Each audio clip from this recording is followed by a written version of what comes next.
Party کا تھا. میں اگر میری قوت تھی لوگوں کو نکالنے کی تو وہ میں اپنے لیے تو نہیں نکالتا تھا, پارٹی کے لیے نکالتا تھا. اور جب بھی کوئی احتجاج آتا تھا میں چیخ چیخ کے ذمہ داریاں مانگتا تھا, نہیں ملتی تھی. تو لہٰذا میں اب اسی پہ خوش ہوں. ہاں البتہ نوبت یہاں تک آ گئی تھی کہ جناب کسی نے کہا کہ جی ہم نے نکال دیا. کیوں نکالا؟ یعنی یہ اتنا جھوٹ گڑا گیا.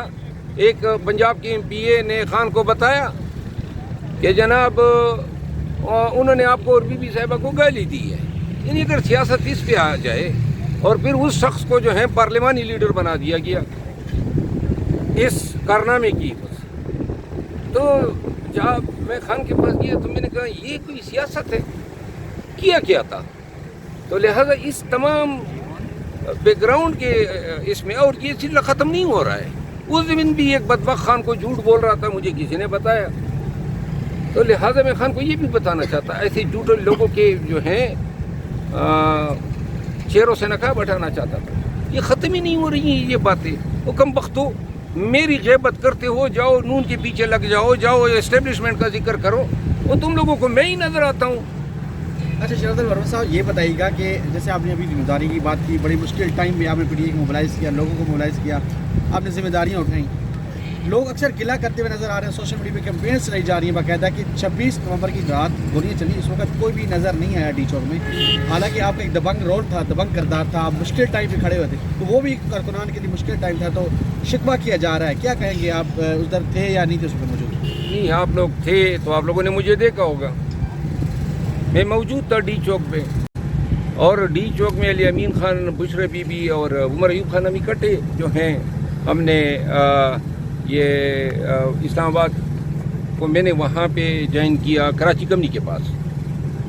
اور یہی میرا رول تھا. مجھے بتایا گیا تھا کہ جب ہم اسلام آباد پہنچے تو آپ نے ہمیں جوائن کرنا ہے, علی امین خان سے آپ پوچھ لیں. تو میں نے ان کو جوائن کیا. پھر انہوں نے مجھے ڈیوٹی دی کہ آپ آگے جائیں, ورکرز کو ڈی چوک جانے سے روکیں. عمر ایوب خان اور علی امین خان نے, میں آگے گیا وہاں چائنا چوک کے پاس, میں نے لوگوں کو روکا. وہاں پہ میں نے تقریر کی, آپ کو مل جائے گی, آپ نے دیکھی ہوگی. میں نے کہا مت جاؤ آگے, قیادت کا یہ فیصلہ ہے.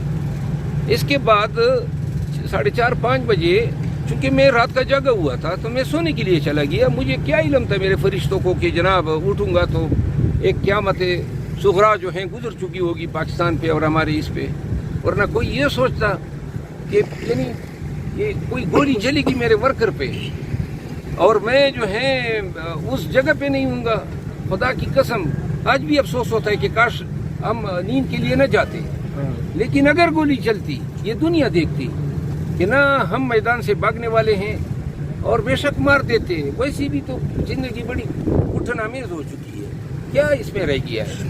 نہ ہم آزاد پھر سکتے ہیں, روزانہ عدالتوں میں پیشیاں ہیں, نہ کوئی پاکستان میں کہیں جا سکتے ہیں. شیر عبد المرود صاحب یہ بتائیے گا کہ آپ یہاں پہ تشریف لے کے آئے ہیں, آپ خان صاحب کی رہائی کو کب تک دیکھ رہے ہیں؟ کیونکہ اب جو خبریں آ رہی ہیں, صاحبزادہ حامد رضا کہتے ہیں مذاکرات کامیاب ہوں یا ناکام ہوں, خان صاحب باہر آ رہے ہیں. تو پھر خان صاحب کیسے باہر آئیں گے سر؟ پاکستانیوں دیکھ لو, تمام مقدمات میں خان بری ہو چکا ہے.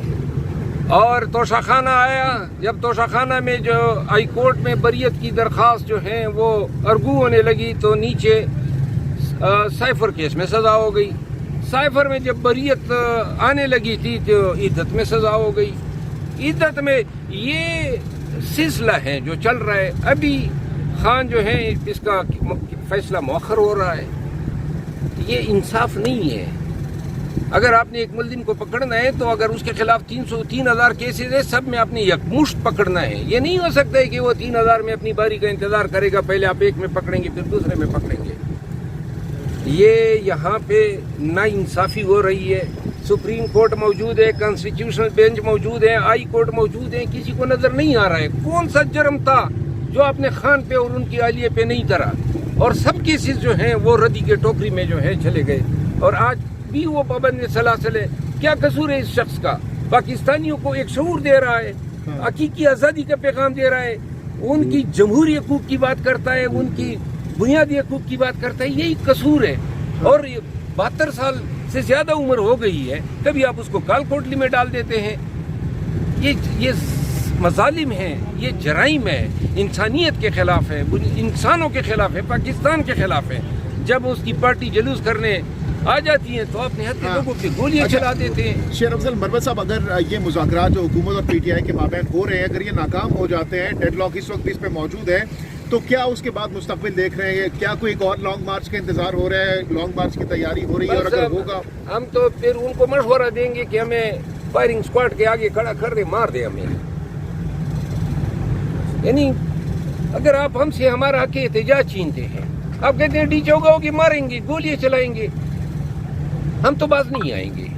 اگر خان جب تک نہیں چھوٹتا ہے، ہمارے سیاسی کارکن اور لیڈر نہیں اب چھوٹتے ہیں. دوبارہ اگر لانگ مارچ کا اعلان کیا جاتا ہے مروت صاحب، میں کس طریقے سے یہی کہوں گا کہ اگر دوبارہ لانگ مارچ کا اعلان کیا جاتا ہے، گواہ رہو، مجھے ذمہ داری دے دی جائے اور دیکھ لیں کہ اگر گولیوں کی بارش ہوتی ہے تو پھر دیکھ لیں کہ مروت 1 انچ بھی پیچھے ہٹتا ہے یا نہیں ہٹتا ہے. سر ڈیل کی باتیں ہو رہی ہیں، سر کہتے ہیں بیک ڈور مذاکرات ہو رہے ہیں. سر اس میں کوئی صداقت ہے آپ کے؟ بیک ڈور مذاکرات کوئی نہیں ہو رہے ہیں، پہلے ہو رہے تھے 22 اکتوبر سے 25 اکتوبر کی رات تک، لیکن ابھی نہیں ہو رہے ہیں. یہی مذاکرات ہو رہے ہیں، اس سے ہم نے توقع لگائی ہوئی ہے اور امید کرتے ہیں کہ تمام سیاسی قوتیں، اسٹیبلشمنٹ سب پاکستان کا سوچیں گے اور پاکستان کے لیے، پاکستانی کے لیے ایک بہتر پاکستان کا سوچیں گے. یہ پاکستان جو غیر یقینی صورتحال سے دوچار ہے، بدامنی ہے، سیاسی عدم استحکام ہے، معیشت کی گرگو ہے، اس کو نکالنا ہوگا. مروت صاحب، ابھی آپ نے کہا کہ اگر آپ کو ذمہ داری دی جاتی ہے تو آپ 1 انچ بھی پیچھے نہیں ہٹیں گے، تو خان صاحب اگر آپ کو ذمہ داری دیتے ہیں آپ کا لائے عمل کیا ہوگا؟ کتنے لوگ آپ میں ذمہ داری اگر مانگوں گا تو بلا شرکت غیر ہے. ذمہ داری دے، میں جانوں، میرا کام جانے. پہلے ذمہ داری دی تھی نا 11 اپریل تک، 9 مئی کے بعد سے لے کر میں نے ذمہ داری نبھائی. کوئی ایک پروگرام، کوئی ایک کنونشن، کوئی ایک جلسہ جہاں ہم پولیس کے ڈر سے یا اداروں کے ڈر سے نہ گئے ہو یا نہ پہنچے ہو، ہر جگہ پہ ہم پہ گولیاں چلی، انسویس ہوئے، شیل گرے، ورکر ہمارے شہید ہوئے، لیکن ہم نے 1 انچ بھی جو ہے پیچھے ہٹ کے یہ نہیں دکھایا. جب انہوں نے میرا گھر گرایا اور آپ میں سے ایک صحافی میرے ساتھ گیا تو میں نے کہا رونا پیٹنا نہیں ہوگا، ورکر کو حوصلے کی ضرورت ہے. آج ہمارے ورکر شہید ہوئے ہیں، پاکستان میں سراسیم کی اور خوف کا عالم ہے. میں پاکستانیوں کو بتانا چاہتا ہوں یہ خوف کو شکست دینی ہے. بے شک ایک دفعہ ہو گیا، ہم نے مار کھا لی، دوبارہ جو ہے یہ گولیاں چلاتے ہوئے 20 دفعہ سوچیں گے، کیونکہ پوری دنیا میں پاکستان